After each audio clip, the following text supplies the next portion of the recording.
But let's stay with Matthew Tkachuk because, listen, pretty interesting that he's in this game. All of a sudden, rivals become teammates, and he's out there with Leon Draisaitl, and you're teammates at the All-Star, but now this battle for Alberta, it renews, and it's heated. And I thought Draisaitl's reaction to when they teamed up for a goal was pretty interesting. It's sort of like, I got to go back and talk to Kassian after this. We can't get too close. I mean, but it's a strange dynamic, and it even gets stranger, obviously, after the trade deadline, because we see that happen where guys who were rivals are all of a sudden teammates and making a playoff push. But this is right dead in the middle of the season. You're laughing it up, having fun, and then boom, you're going at it. And they play each other again. Yeah. Right away. I mean, there's no sitting back saying this is not going to happen anytime soon. Both these teams are playing each other right away. And I played in this Battle of Alberta, and it's real. It's legit. I was in the team when Mac T, our coach, reached over, and the Calgary Flames mascot was beaking our coach. He reaches out and rips the guy's tongue out. It's a mascot, for crying out loud. That's great. But that just goes to show you how intense this rivalry is. So, yes, they played together in the All-Star game. Yes, they combined for a sweet goal. But you can better believe once they got in that plane, both those players, Draisaitl and Tkachuk, and also McDavid too, are putting the All-Star weekend behind them and getting ready for this. There's certain things that make for a great drama, and this is one of them. It's what makes our league great.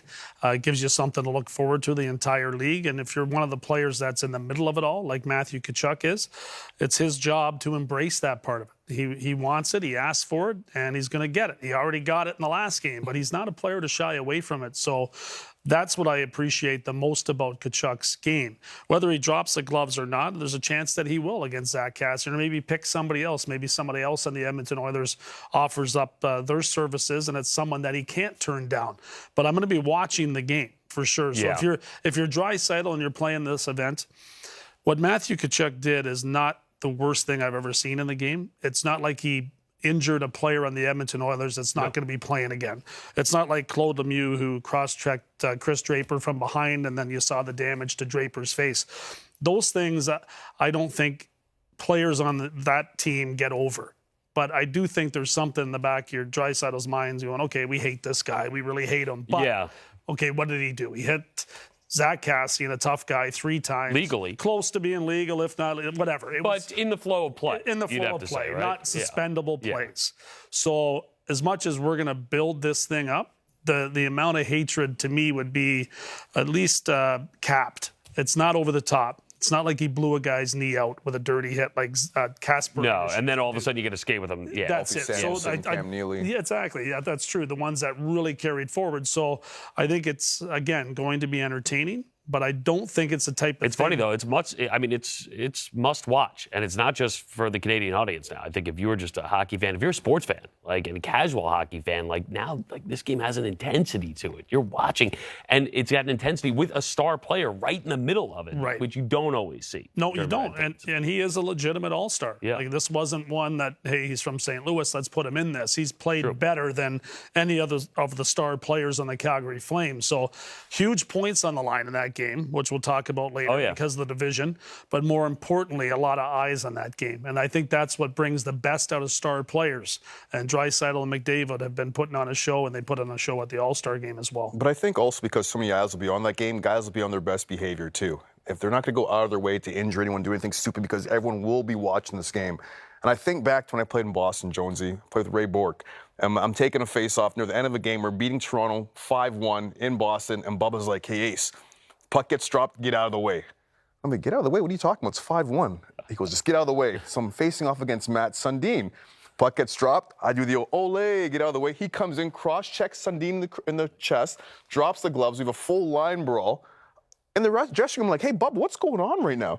He's like, he hit me 10 years ago. I had to get him back. Oh, my This is 10 years. So guys have long memories. Like, yes, they do. Kassian might not get Tkachuk in this next game, but it could happen down the road at some I don't think he can afford to. Do you? I mean, to me, the eyes are going to be on. Nothing stupid. I'm just saying, just payback way, though, a big hit or something. To me, he's under the microscope, though, don't you think? Exactly, of course. Kassian himself going after Tkachuk, I think.